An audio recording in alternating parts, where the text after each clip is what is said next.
You look at this situation for both of these guys. They're both players in Aaron Rodgers and Khalil Mack that we knew who they were coming in. Like, none of this is surprising, but it still found a way to be overwhelmingly impressive. They both did things that no one else other than themselves had done. Like, Khalil Mack did all those things in the first half. The last player to do all of those things in one game Khalil Mack. Like, you can't script this stuff. You really can't. And I understand what I thought the exact same thing this morning. Well, but you know what? More often than not, those kind of plays are going to win you a game. They're not going to lose you a game. And what I loved about this weekend is because you always hear this, everyone's really good in a contract year, and then they get the contract, and you're afraid they'll go full Hainsworth. Right. Or as I call it, Hainsworthless, when he got that big contract with the Washington Redskins. Get him. They all balled out, whether it was Khalil Mack, whether it was Odell Beckham Jr., whether it was Aaron Rodgers. But I'm telling you, that front seven for the Bears is going to be a problem for people. And what you put, I mean, Akeem Hicks was unbelievable. He is a strong. You got Leonard Floyd. You got Roquan Smith. His first play was a sack. His first play of the game. That Bears defense and what Mack is able to bring, everybody's going to feed off of that. And some of the reasons some of those guys were able to do the things they did, because you had to account for Khalil Mack on those plays. And I think also some of the reason we can talk about the success in the second half for the Packers, why the Bears defense may not have looked like it had quite as much teeth, is because you were dealing with guys in Roquan Smith and in Khalil Mack who were both on somewhat of a pitch count. Right. Like we heard coming into this that they were going to monitor. Now, Matt Nagy sort of smiled at halftime and said, we're going to monitor Khalil Mack play to play, but probably a few more plays based on the way he had been in the first half. But these are guys that, because of when they reported, because of their respective holdouts, aren't quite in the same game shape as everyone that had a full slate of training camp. And so you factor that in, that as the Packers picked up the pace, those guys, especially who had been so successful, were even more vulnerable to that pace eroding them down a little bit. And also the emphasis shifted then to the linebackers and secondary and coverage, because Aaron Rodgers was getting rid of the ball quicker. So now it fell on those guys a little more.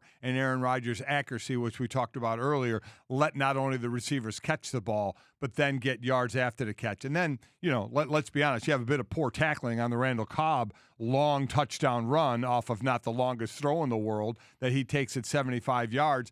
And that's a recipe a bit for disaster. So they effectively took that front seven and that pass rush away in the second half by an up-tempo offense and a quick release of the ball. We never make it about one play because you understand so many of them come up, but is anyone going to feel worse than Kyle Fuller this morning? Drops a sure interception that hits him right in the stomach. That would have ended all of this. The game is over if he makes that interception. And instead, what was it, the very next play that Aaron Rodgers hit for a long pass? You can't give Aaron Rodgers any room to breathe, and that was, a mile to go through. It was. And one of the things that I loved about the opening weekend of the NFL regular season, it proved that defense still matters. I mean, we saw the game-changing plays that Khalil Mack made, and he was great.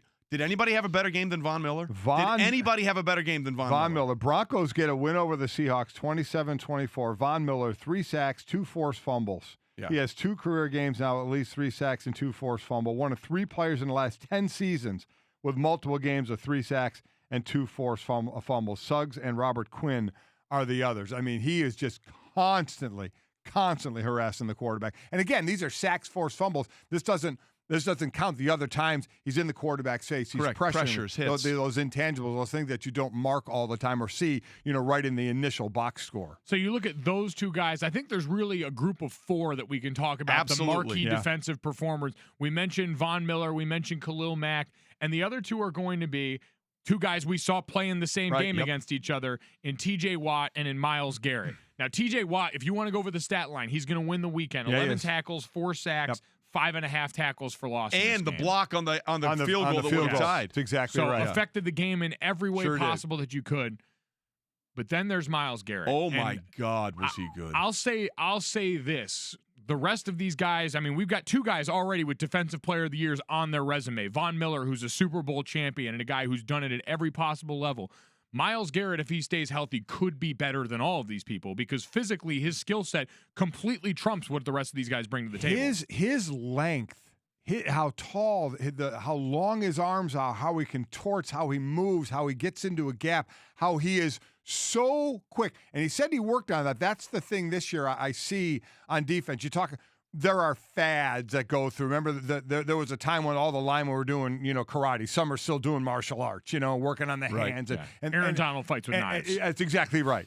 But one of the main things is getting off the ball. That quick step off the ball. And Myles Garrett has that. Oh my and with God. his length, he's able to keep the offensive lineman off him because he gets his arms out. He is in the backfield quicker than anybody I've seen in a while. And let's be honest, the only reason that game ends in a tie is because of Myles Garrett. Yes. He forces two fumbles down the stretch, right? one from Connor and then one from Ben.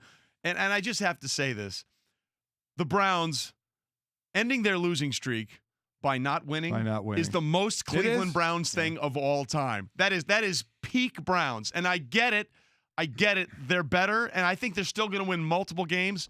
But that game was theirs, man. It was there for them, and they couldn't. I almost hate to do this. I feel bad. When T.J. Watt blocked that field goal attempt, I just started laughing. Yeah. I couldn't help myself. I mean, I want the Browns to win. I really do. I think they're going to win multiple games this year. I believe that with every fiber of my being. But I had to laugh when that happened. I'm like, this could only happen to them, right? They avoid the bullet on the other end when Pittsburgh misses the 43-yarder, and then they get the 42-yarder blocked. It was I outside of when Aaron Rodgers got hurt, I don't know if there's any one force that was more rooted for by the rest of the NFL than the Browns to win that game, and they somehow found a way to snatch tie from the jaws of victory. It just says it. Snap 17-game losing streak. Then in parentheses, winless streak continues. It's unbelievable. I mean, it's just That's it. That sums it up.